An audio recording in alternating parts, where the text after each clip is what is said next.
اعوذ باللہ من الشیطان الرجیم بسم اللہ الرحمن الرحیم رب اشرح لی صدری ویسر لی امری واحلل عقدۃ من لسانی یفقہوا قولی۔ عزیزان، بہت سارے لوگ سوالات اٹھاتے ہیں کہ قرآن مجید میں بہت ساری آیات ایسی ہیں جو کہ انبیاء علیہ السلام کے مخالفت کرتی ہے، ان کی عصمت کی مخالفت کرتی ہے۔ تو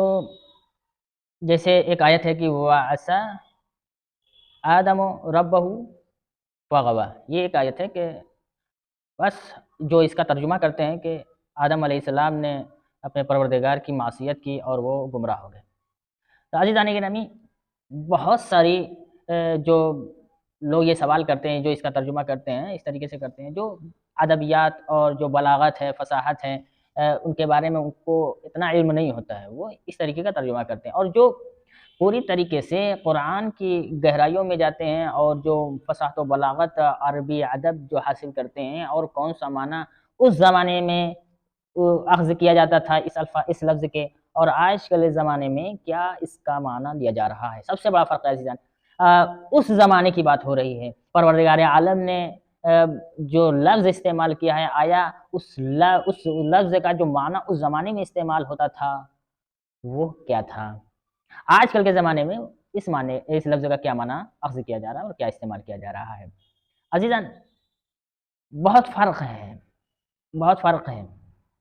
جس طریقے سے ایک فطرت ہے، لفظ فطرت،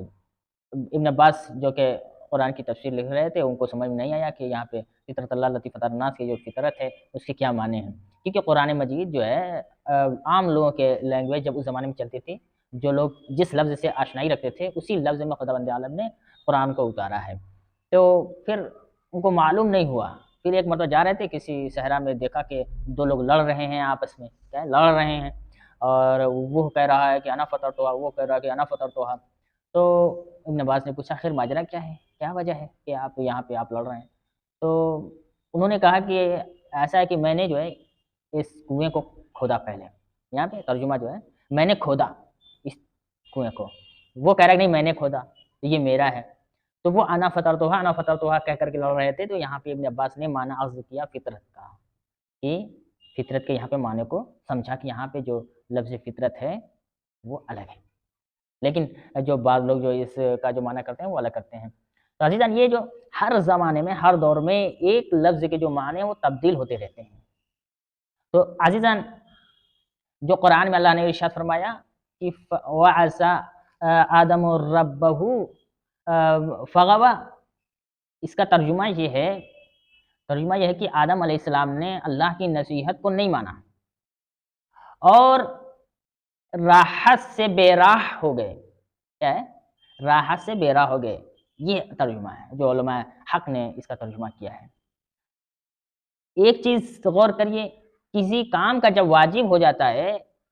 کسی کام کو جب اللہ تعالیٰ حکم دے کر واجب قرار دیتا ہے تو اس کام کو ترک کرنے کی بنیاد پر انسان کو سزا ملتی ہے اور گناہ گار ہوتا ہے۔ لیکن اگر کوئی کام واجب نہ ہو، اس کو کہا جائے اور اس بات پر عمل نہ کیا جائے تو اس کے ترک کرنے پہ گناہ نہیں ہے۔ تو یہی آدم علیہ السلام نے کیا کہ نصیحت کو درکنار کر کے آدم علیہ السلام نے یہ غلطی کی، اگر یہاں پہ کوئی حد جاری نہیں ہوتی آدم علیہ السلام پہ۔ آدم علیہ السلام صاحب عصمت ہیں اور بے گناہ ہیں، ہر گناہ سے پاک ہیں، جتنے بھی نبی ہیں، جتنے بھی معصومین ہیں، ائمہ علیہ السلام ہیں، ہر گناہ سے پاک ہیں، یہ صاحب عصمت ہیں۔ وآخر الدعوانا الحمد للہ رب العالمین۔